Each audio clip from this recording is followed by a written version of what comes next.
Alors, la bronchiolite oblitérante après SARS-CoV-2, elle est décrite dans des articles récents. Regardez, dans ce journal coréen, il rapporte le cas d'un enfant de 10 ans qui avait comme facteur de risque une obésité avec un BMI à 30, oxygéné, traité par un antiviral, dexaméthasone, et il développe une bronchiolite oblitérante avec un aspect en mosaïque sur la radio, et également sur l'EFR, un syndrome obstructif qui s'est un petit peu amélioré après 3 bolus de solumédrol.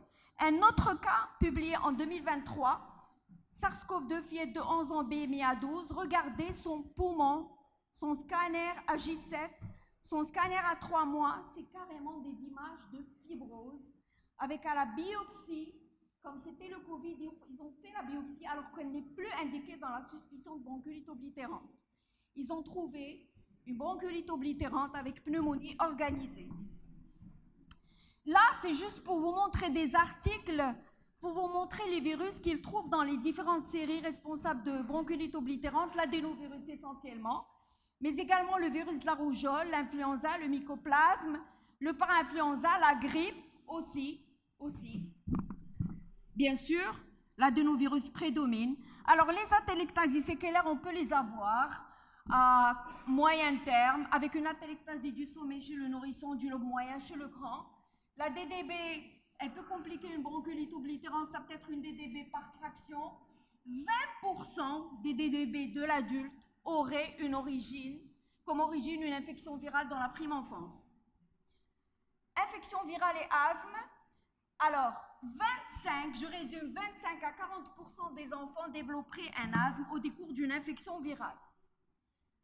Pour expliquer ceci, le VRS entraînerait un dérèglement de la balance immunitaire avec une augmentation des lymphocytes TLPR2 et TLPR17 qu'on trouve dans la physiopathologie de l'asthme, qui vont synthétiser des cytokines pro-inflammatoires, l'interleukine 4 et 5, etc., qui vont élaborer l'IgE et déclencher toute la cascade de l'hypersensibilité qu'on trouve dans l'asthme. Les facteurs de risque d'évolution vers l'asthme, c'est la sévérité initiale, la gravité du tableau clinique, le terrain atopique et la sensibilisation.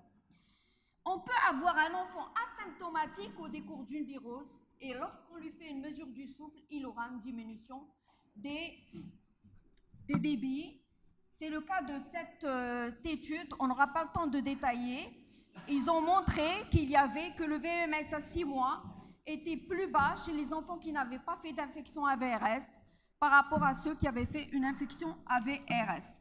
Alors, juste un mot pour conclure sur le Covid long.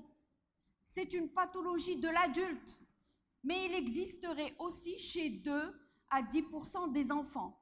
Ces manifestations cliniques sont les troubles de l'humeur, l'insomnie, les céphalées, les troubles respiratoires, la toux, la dyspnée, mais vous pouvez tout avoir, des arthralgies, des douleurs abdominales.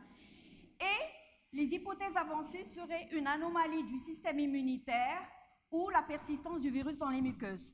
Je conclus en disant qu'il faut surveiller les enfants hospitalisés ou suivis en ambulatoire pour une virose, les voir à un rythme qui n'est pas codifié si elle est sévère au bout d'1 mois, au bout de 3 mois.